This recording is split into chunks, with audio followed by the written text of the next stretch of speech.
Est-ce que vous galérez à poser vos mix? Est-ce que quand vous commencez un mixage, vous savez pas réellement par quoi commencer? C'est un petit peu le flou, donc vous commencez à faire des choses ici et là, et au final vous tournez en rond et vous n'arrivez jamais au résultat escompté. Vous êtes toujours un peu déçu, vous avez toujours l'impression qu'il manque quelque chose dans votre mixage. Le vrai problème, concrètement, c'est qu'en fait, il y a peut-être personne qui vous a réellement expliqué les bases du mixage, c'est-à-dire de quoi est constitué un mixage, parce qu'il y a quand même une structure sur laquelle s'appuyer pour faire de bons mix. Tout bon mixage repose sur 5 éléments essentiels et c'est exactement ce dont on va parler dans cette vidéo. Quand je mixe au studio quotidiennement, un mixage pour moi c'est entre 2 et 4 heures max, grand maximum. Pourquoi? Parce que je suis une vraie structure. J'ai développé une sorte de méthode. Alors c'est pas que moi, hein, c'est dans le monde pro globalement. On suit une sorte de méthode, une sorte de marche à suivre sur les mixages qui repose donc sur ces 5 points et ça nous permet en fait d'être rapide, de prendre des décisions rapidement pour amener le mix d'un point A à un point B le plus rapidement possible. Et vous allez voir que si déjà vous comprenez ces 5 piliers, c'est-à-dire ces 5 axes sur lesquels se structure un mixage, tout va devenir déjà beaucoup plus clair. Les amis, j'ai une mailing list sur laquelle je fais des mails quasi quotidiens où je vous donne de gros tricks, de la grosse valeur par écrit. Si ça vous intéresse, vous pouvez cliquer sur le lien juste là en dessous. Et en bonus, vous recevrez une formation 100% gratuite ainsi que 300 presets sérum haut de gamme. Ok, donc on va aller droit au but. Les 5 piliers d'un mixage. Le premier étant la balance, l'espace fréquentiel. Donc en fait, je vais vous dessiner des axes. On peut voir ça sous des formes d'axes comme ça. Il y a 3 gros axes dans un mixage. Le premier, on va le dessiner sous forme verticale. Le haut étant plutôt les aigus et le bas étant les graves. Et ça, c'est le premier axe, c'est l'axe fréquentiel, d'accord? L'axe le plus important dans un mixage, c'est l'équilibre fréquentiel, c'est l'équilibre spectral, c'est ce qui a le plus d'impact globalement dans le résultat de votre mixage. Pourquoi? Parce que si vous avez ça qui est juste, votre mix va sonner bien partout. C'est-à-dire d'avoir un truc équilibré, ça se traduit par le fait d'avoir un mix en fait qui va sonner le mieux possible sur tous les systèmes d'écoute. Et c'est le but fondamentalement. Un mix qui sonne bien, c'est ça dans l'idée. C'est un mix qui translate bien partout. Donc le premier axe, l'aspect fréquentiel, il est intimement relié à la balance étant simplement le fait de faire vos niveaux entre vos différentes pistes dans votre mix. Et ça, c'est un des aspects les plus importants. C'est le truc qui est le plus souvent faux, en fait, chez les plus débutants, voire intermédiaires, quand ils appliquent des mix, c'est qu'en fait, leur balance est fausse, tout simplement. Elle peut être fausse pour plein de raisons. Ça peut être parce qu'ils ne référencent pas, parce qu'ils ne connaissent pas les codes, entre guillemets, de chaque style de musique. C'est-à-dire que par genre de musique, vous allez avoir des sortes de codes, tout simplement, qui vont définir les choses. Si on prend, par exemple, le rock, globalement, généralement, la voix, elle est un petit peu derrière, on a plutôt les grattes devant et les drums à un certain point. Vous voyez ce que je veux dire? On a des sortes d'équilibres comme ça qui sont esthétiquement reliés au style de musique. Si vous prenez par exemple le hip-hop, ça va être genre kick, basse, snare devant, la voix ensuite et derrière il y aura le reste de la musique. Si vous prenez de la pop, ça va être vraiment la voix devant, les drums un petit peu derrière et ensuite tout ce qui est mélodique. Enfin, vous voyez ce que je veux dire? Donc il y a des équilibres comme ça, il y a des choses qui esthétiquement suivent chaque genre de musique. Donc l'erreur numéro 1, c'est ça, c'est de ne pas avoir une bonne balance par rapport à ce que vous mixez, quoi. Et comment développer ça? Tout simplement en développant votre culture musicale. Savoir mixer, c'est beaucoup aussi connaître la musique. Il faut écouter un max de musique. Alors, on le fait souvent naturellement quand vous avez un style de prédilection. Par exemple, vous faites que du hip-hop. Naturellement, il y a de fortes chances que vous écoutiez beaucoup plus de hip-hop que d'autres genres. Donc, naturellement, vous avez une culture autour de ça qui est plus développée et vous connaissez naturellement les codes de cette musique. Donc, vous allez faire instinctivement des balances un peu justes. Mais disons que la balance, c'est super important. C'est le premier truc à bien mettre en place dans un mix. Avant même de commencer à faire quoi que ce soit, à traiter, à EQ, à tout ce que vous voulez, la balance, c'est ce qui va définir comment se tient le mix, quoi. C'est au début, on pose une bonne balance fixe, on écoute, et à partir de là, on va se rendre compte de ce qu'il va y avoir à faire derrière, en termes d'EQ, en termes de comp, en termes de tout ce que vous voulez. Donc, c'est le premier axe global dans un mix. On peut voir ça comme le haut-bas, d'accord? Quand on parle d'un mix qui est assis comme ça, où on a vraiment des beaux subs bien posé, c'est vraiment la fondation, c'est le bas, et ensuite on a le reste qui vient se poser par-dessus. C'est le gros axe principal d'un mixage, c'est l'équilibre spectral, c'est l'aspect balance. Ensuite, le deuxième axe, c'est l'aspect stéréophonique. On peut vraiment voir ça comme l'axe horizontal, hein. D'accord? Ici, on a le côté droit. Ici, on a le côté gauche. Et maintenant, c'est qu'est-ce qu'on va faire dans notre mix? C'est-à-dire, on va développer un paysage stéréophonique. On va développer quelque chose. Si on fermait les yeux, on doit voir comme ça quelque chose. On doit voir une sorte de scène stéréo. Il va y avoir des choses qu'on va panner. Il va y avoir des choses qui sont très centrées mono. Il va y avoir des choses qui sont stéréo, qui sont larges comme ça et qui peuvent être centrées ou de certains côtés. Il va y avoir en fait tous des contrastes qu'on va créer en termes de stéréo à l'aide de panning, à l'aide de process pour faire de la stéréo pure. Ça peut être reverb, delay, effect, tout ce que vous voulez, tout ce qui crée de la stéréo. Donc le but de nouveau, c'est d'avoir en fait une sorte d'équilibre, encore une fois, dans cet axe-là, cette fois-ci. D'accord? On va avoir un équilibre dans l'axe fréquentiel et du contraste, bien entendu, mais du contraste, on l'aura plus naturellement. C'est-à-dire que naturellement, on va avoir des extrêmes bas, des extrêmes hauts, et le but va être d'équilibrer tout ça. Dans la stéréo, dans l'image stéréophonique, c'est un peu le même principe. Il faut qu'on ait des contrastes, donc c'est-à-dire des trucs full mono, des trucs très larges. C'est ce qui va donner la sensation à notre oreille que c'est large, justement. Si par exemple, vous avez tout qui est large, rien n'est large. Si vous avez tout qui est mono, rien n'est mono, vous voyez ce que je veux dire? Donc il faut des contrastes entre les différents éléments. Et il faut aussi s'assurer d'équilibrer, en gros,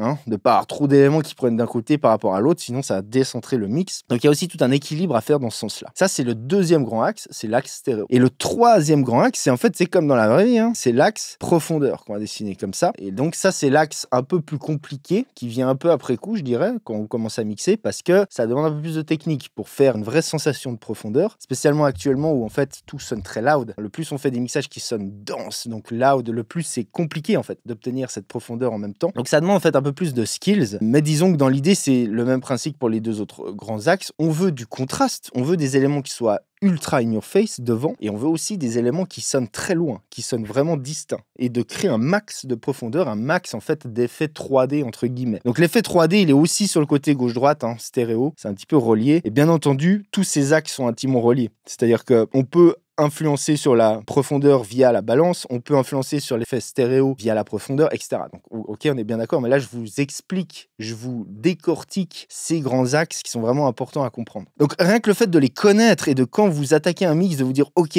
maintenant, dans mon axe fréquentiel, qu'est-ce qui se passe? Qu'est-ce que je peux faire? Dans mon axe stéréo, qu'est-ce qui se passe? Qu'est-ce que je peux faire? Dans mon axe profondeur, qu'est-ce qui se passe? Qu'est-ce que je peux faire? Ça va déjà grandement vous aider, hein, d'accord? Donc ça, c'est vraiment les trois grands axes, d'accord, dans un mixage. Quand vous mixez, vous devez penser à ces trois axes, à ces trois piliers, et comment se développent et aussi comment sont interreliés ces trois axes. Il faut bien dire un truc, un disclaimer, c'est que tout ça, ça dépend énormément de la prod, de l'arrangement, de tous ces facteurs-là. On est bien d'accord? C'est même en fait complètement dépendant de ça. Le mixage, c'est fondamentalement qu'une suite logique, c'est que l'évolution de ce qu'on peut faire par rapport à ce qui a été fait à la production, globalement, entre l'arrangement, la production, le sound design, l'enregistrement, le choix de son, en gros. On est complètement dépendant de ces étapes-là, faut vraiment pas se voiler la face. Vous ne pourrez pas faire non plus de gros miracles au mixage. On peut faire énormément de trucs au mixage, mais si vous voulez, dans les grandes décisions, ce dont je vous parle là, hein, les trois axes, en vrai, si on regarde vraiment, ça se décide déjà à la prod en fait. Dans toutes les étapes de production, vous pouvez déjà, et vous devez déjà, c'est une erreur de ne pas le faire, décider de tout ça dans les grandes lignes à la prod. Ensuite, le mixage va être là pour peaufiner ces idées, pour peaufiner ces axes, ok? C'est une grosse erreur de gens que je vois trop souvent qui prod en se souciant absolument pas du mixage, sans prendre aucune décision, si vous voulez, ça c'est le gros problème, c'est qu'on repousse tout le côté décisionnel, c'est-à-dire qu'on va produire sans se soucier de est-ce qu'on crée déjà une belle image stéréo, est-ce qu'on crée déjà une profondeur, quelle est ma balance spectrale, etc. On se soucie pas de ça, on produit sans réfléchir, puis après on se dit ok, maintenant je mixe, et là c'est la cata parce que tout clash, rien n'a été pensé dans ces trois axes, et donc le mix va être très compliqué. Il va être compliqué et en fait il va être limité par rapport à ces non-décisions que vous n'avez pas prises au début de la prod, et en gros ça va être très aléatoire. Il y a des fois où ça va pouvoir marcher, le mix va pouvoir bien s'emboîter derrière, mais souvent le mix va être très bloqué parce que les choix de prod n'auront pas été ouf, ça n'aura pas été bien arrangé, ça n'aura pas été bien décidé si vous voulez dès le début, donc le mixage en fait est bloqué, il est restreint par rapport à ces pauvres choix qui ont été faits au début. Donc il faut vraiment tenir compte de ça, ça c'est une petite parenthèse, mais c'est ultra important de le dire. Avant que je vous balance encore les deux points très importants, les deux angles encore d'un mixage supplémentaire, sachez que là je vous explique dans les grandes lignes tous ces points, je vous les décortique, d'accord? On reste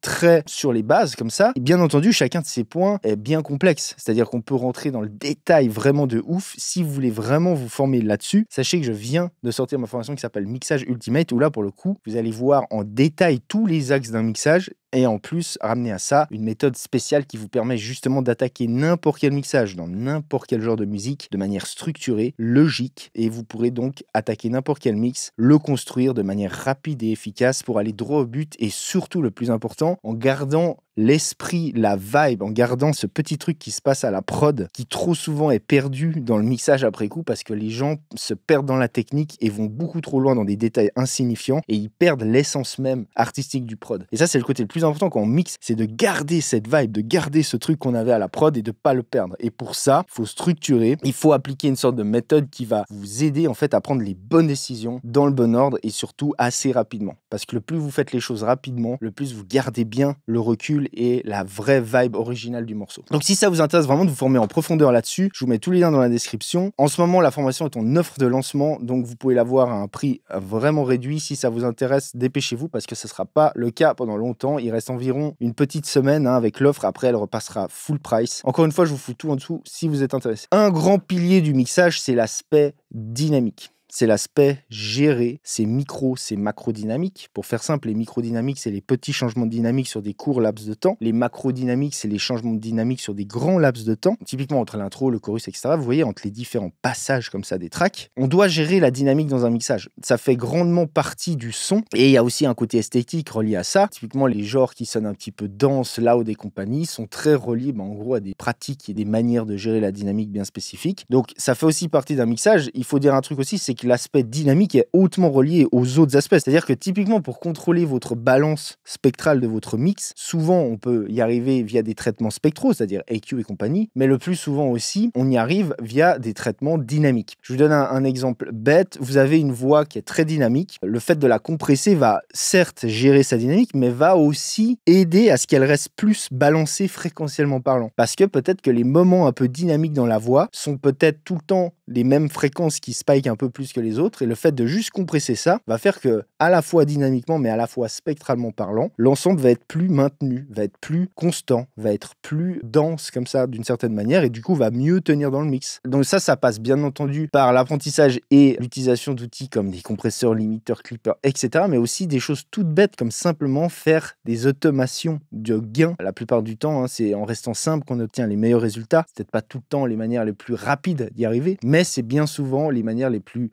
efficaces d'y arriver. Et encore une fois, là, vous voyez trop de tutos sur des trucs super complexes. On va compresser le M et machin. Alors oui, certes, ça peut être très bien, mais la plupart du temps, on va pas se mentir, ce genre de truc un peu avancé, technique, c'est réservé à des cas bien spécifiques, bien précis. Souvent, les choses les plus simples et mieux faites sont vraiment ce qui va amener le meilleur résultat, tout simplement. Et le dernier pilier qui est certainement un des plus importants, c'est le pilier du mouvement. C'est le pilier de la surprise. C'est le pilier de l'intérêt dans un mixage. Ça, c'est un truc plus avancé, mais dont peu de monde parle finalement sur YouTube, parce que sur YouTube, finalement, on va pas se mentir, les 3/4 des vidéos, des tutos que vous allez voir, c'est des gens qui sont pas très expérimentés, c'est pas forcément des gens qui bossent professionnellement dans le milieu, donc c'est pas forcément des notions qu'ils ont eux-mêmes, et donc c'est des choses que vous voyez plus rarement. Mais faire un mix où une balance, en fait, tient tout du long, donc c'est-à-dire le mix sonne OK, sonne plus ou moins OK tout du long, sans rien toucher, sans faire de mouvement, c'est une première étape. Dites-vous bien que c'est la première étape de faire une balance qui est fixe. Mais en réalité, dans un bon mix, si vous écoutez des choses qui sont bien faites, il y a du mouvement. C'est-à-dire que rien n'est fixe. C'est-à-dire qu'on a une partie où on a une certaine balance, on a une deuxième partie, peut-être le moment plus fort du track, où la balance change, elle s'adapte, elle crée du mouvement, elle crée de l'intérêt, et etc., etc. Et tout ça, c'est des choses qui peuvent bouger, et on va devoir mettre en fait en place plein de mouvements, plein d'automations. Ces automations peuvent être vraiment sur un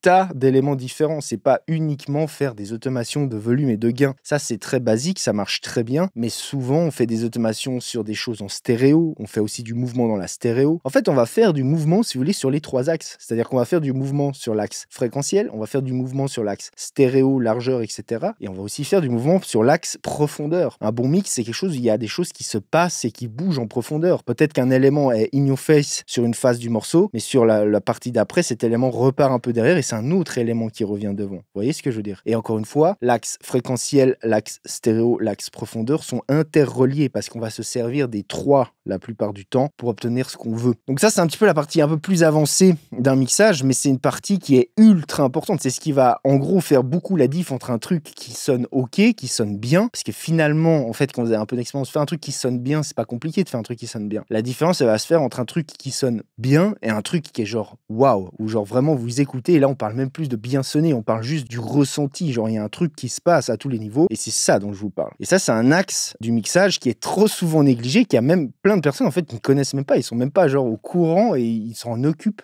même pas, quoi. Pour eux, en fait, un bon mix, c'est juste un truc qui sonne bien, qui est fixe. Encore une fois, ça, c'est une vision très amateur du truc. Alors, je jette la pierre à personne, c'est normal. Si on n'est pas éduqué là autour, on peut pas forcément s'en rendre compte. Mais c'est justement le but de cette vidéo, c'est déjà de vous amener, en fait, l'éducation autour de ça de manière globale. Parce que le simple fait d'être conscient de ces différents axes va vous faire réfléchir quand vous bossez sur vos mixages et va vous aider à essayer d'aller plus loin, à essayer de vous dépasser. Ok ? Donc voilà, l'axe, mouvement, automation, intérêt, c'est-à-dire garder l'intérêt dans le track. La partie mouvement, c'est aussi relié au fait de comprendre le track, c'est-à-dire comprendre quel est l'élément principal à un instant T dans le track, parce qu'encore une fois, ça peut changer, et de le mettre en valeur à ce moment-là. Si dans le refrain, l'élément le plus important, c'est la voix, bah sur ce passage-là du track, on va mixer de manière à ce que la voix soit vraiment en valeur, soit vraiment sur le premier plan, soit l'ancrage du titre, et on va mixer tout autour. Mais peut-être que dans le break, la voix n'est plus au premier plan, et c'est peut-être un autre élément qui revient et qui va prendre le premier plan. Vous voyez ce que je veux dire? Donc le but, c'est de faire quelque chose qui bouge, qui raconte une histoire, mais tout ça sera toujours basé sur l'intention artistique, sur ce qui se passe dans le track, et faut-il encore bien comprendre quelle est cette intention, et faut-il aussi tout simplement qu'il y en ait une, parce qu'il y a aujourd'hui sincèrement plein de titres que vous allez écouter, on se demande où est l'intention artistique, on se demande quel est, vous voyez, ce petit truc qui est cool dans le morceau, où est la magie en fait dans le morceau. Des fois il y en a tout simplement pas, et ça c'est relié de nouveau comme je vous disais avant, hein. Les premières étapes, la prod, c'est ça qui dicte tout, c'est pas le mix. Le mix en vrai c'est peut-être 20%, allez, en gros, du taf. L'essentiel, les 80%, c'est toutes les premières étapes, hein. Je dis tout le temps dans plein de vidéos, mais je suis obligé de le répéter ici, quoi. Ok, donc voilà, pensez à tous ces axes quand vous mixez, et pensez-y sincèrement dès le début, en fait. Parce que quand vous produisez, encore une fois, c'est une erreur de ne pas penser au mix. Vous devez en quelque sorte pré-mâcher le mix. Vous devez penser à ces différents axes dont on a parlé dans cette vidéo dès le début, dès le choix de son, dès l'enregistrement, dès le sound design. Vous devez déjà créer des choses qui sont faites, par exemple, uniquement pour vivre derrière, pour créer un plan sonore. Vous devez créer des choses qui sont faites pour créer la stéréo. Vous voyez ce que je veux dire? Vous devez en fait développer, produire votre track avec tous ces axes en tête, et vous allez voir que du coup c'est beaucoup plus facile, parce que quand ça a été produit en fonction avec déjà des décisions qui ont été faites, en fait le mix il est là pour embellir ça, il va plus être là pour corriger, pour vous battre avec les erreurs que vous avez fait dans la prod. Donc voilà les gens, donc si cette vidéo vous a aidé, pensez à un truc, c'est que ces vidéos que je vous fais sont gratos. La moindre des choses, hein, s'il vous plaît, c'est de juste liker, vous abonner. Pour vous ça vous coûte que dalle, ça vous prend 2 secondes et ça aide grandement le channel. Rappelez-vous que si vous voulez vraiment vous former en profondeur sur le mixage, là on a juste scratch la surface, hein. Si vous voulez vraiment aller en profondeur dans le mixage, vous formez réellement, vous êtes sérieux autour de ça, ma formation Mixage Ultimate, sincèrement, elle va vous aider de ouf, elle va vous apprendre tout ça en profondeur. Tous les liens sont dans la description. Si vous voulez d'autres vidéos de ce genre-là, je vous propose cette playlist. Les gens, c'était Igor Cholet de Swap Studio. Je vous dis à plus, ciao.